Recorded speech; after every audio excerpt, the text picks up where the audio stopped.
I'm Johan Roshi-Vega with Holyoke Media here in our studios in One Court Plaza in Holyoke, Massachusetts. And I want to welcome Ekmeles Villane, who is one of the composers for the new cycle of Victory Players, Puerto Abierto, Open Port. Ekmeles, welcome.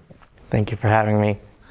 So, tell us a little bit about what it has been your experience being here in Holyoke, getting the chance to meet the Victory Players and also the composers of Puerto Abierto, as well as composers for the cycle Si Se Puede, as a way to get started on the creation of what it will be your new piece for next year's cycle. Yeah, that's a lot of questions at once. It's been a great experience for sure. It's a beautiful town. I'm living in Florida, and so I don't always get the chance to come up and visit areas that has so much history behind it, and just beautiful town scenery, getting to visit the Victory Theater, and the ideas and renovation that is going to be happening over there is really exciting. That there's so many historical projects here to preserve the history of the town is really quite special. To work with the Victory Players has been a lot of fun so far. They're really supportive of letting us kind of have free reign of what we want to do, and supportive of these ideas. Getting to work with my fellow compatriots in this year's cycle has been really cool, because we're all kind of just here like, whoa, we get this great opportunity, and we get to sit here and listen to the rehearsals and then go, oh, you know, that gives me an idea to do something. So that's been really fun to try to like piece things together, ideas. And then last year's cycle has been great to chat with them. We've been able to spend time together, go to meals, and just get to know them as people that I don't think you always get the chance to do as composers. You just kind of meet them in passing sometimes, but we're all here together as a big collaborative project. So you get to see the lineage of the composers wearing our shoes last year, and the pieces that they've come up with really serves like a great inspiration on top of the topic that we have to write for. In your case, living in Florida, that has, yes, a different environment for everything that you see around in regards of architectural and social construct of the places that you are in. Yet there are some similarities in particularly talking about the representation of how many people who are in Florida from Latino identity are not so different from the ones that are here in Western Massachusetts, where there's a lot of Caribbean people residing in both places. So what are those connections that you might have seen so far?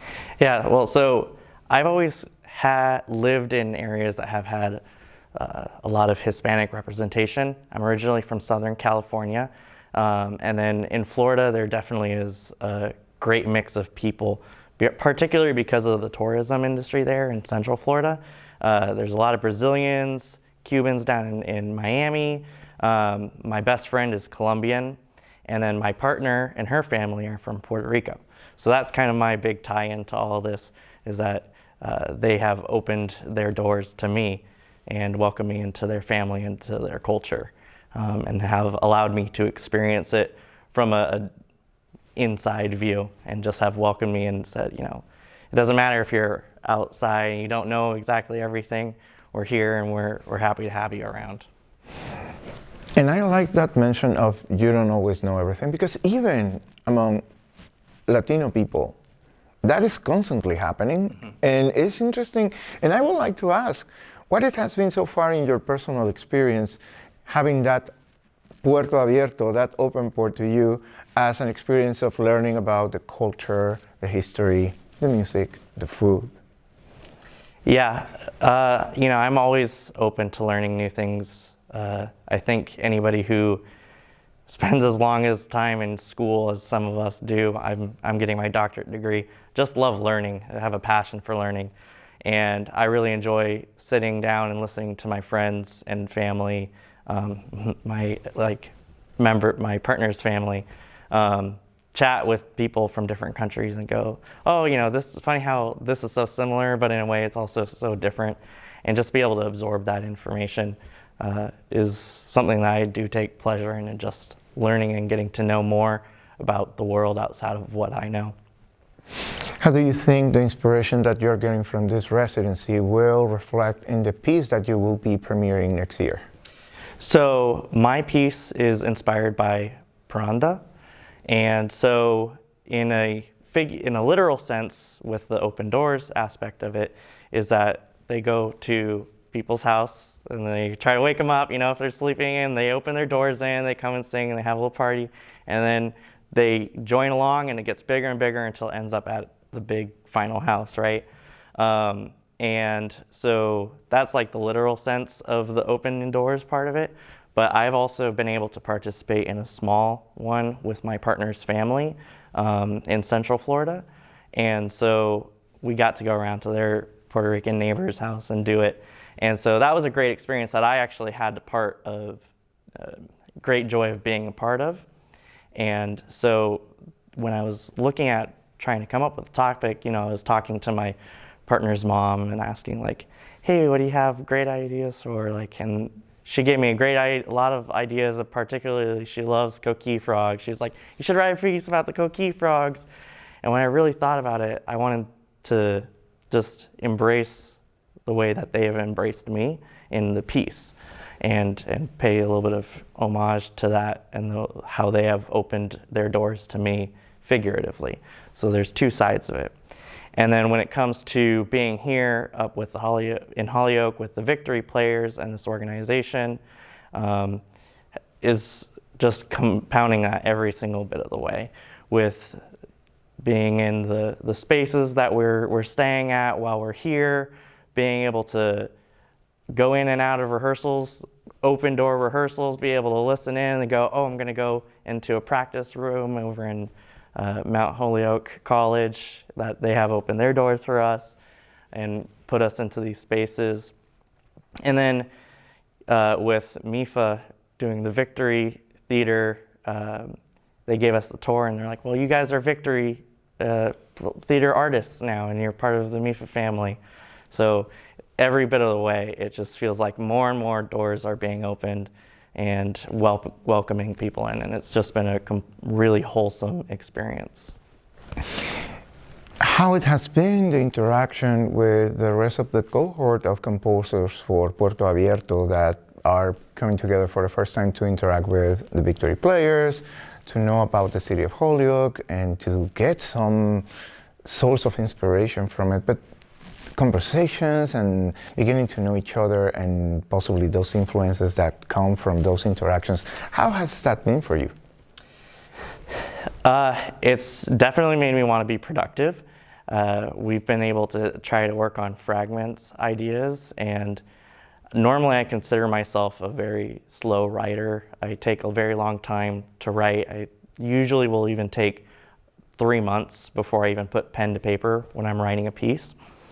And so with this, there's been a little bit like, a lot of excitement to trying to get something, to have them just read anything. And it really has kind of made creative fireworks go off. And I think even just being here for a week, I came a little bit later than everyone else, but I wrote about like 1.5 minutes plus of music just being here in a couple days. Which is far more than I normally do. So there's definitely been a lot of impacts even on the process while being here. Thinking about the sounds that come with a parranda, very festive, very noisy, and a lot of percussion. So what are the instrumentations that you are putting more emphasis on this new piece? So right now, the big thing that I've been focusing on is cowbells. I have 3 high, medium, and low cowbells, and I've got them going crazy on it and playing some very rhythmic patterns. And then right now, with some of the stuff that I've done, is tried to incorporate some of the more percussive sounds of the flute, where they're blowing, you know, different strengths of air into it and kind of balancing between airy sounds and the actual tone of the instrument. So there are some of the percussive sounds, as well as bongos is what I've kind of also been playing with in the meantime. And then doing like hand clapping. You don't always see instrumentalists doing hand clapping, but I've been having them do some hand clapping just to really try to create a jovial atmosphere. So I'm pretty sure as part of your inspiration, it will be interesting to experience some parrandas in real life while having those festivities happening in Central Florida, but also maybe a trip to Puerto Rico or coming here to Holyoke, because there is a lot of festivities happening as well. I think you have a really fun project to work with, and I can wait to hear the outcome of that, because it's seeing how this full cycle of, as you mentioned, being embraced and welcomed with open doors about being part of the family, and how that reflects on you on creating this piece that will be part of this celebration of the Puerto Rican experience through El Puerto Abierto. So looking forward to listen to that piece. Thank you so much. Yeah, I'm really looking forward to work on it over the course of the year.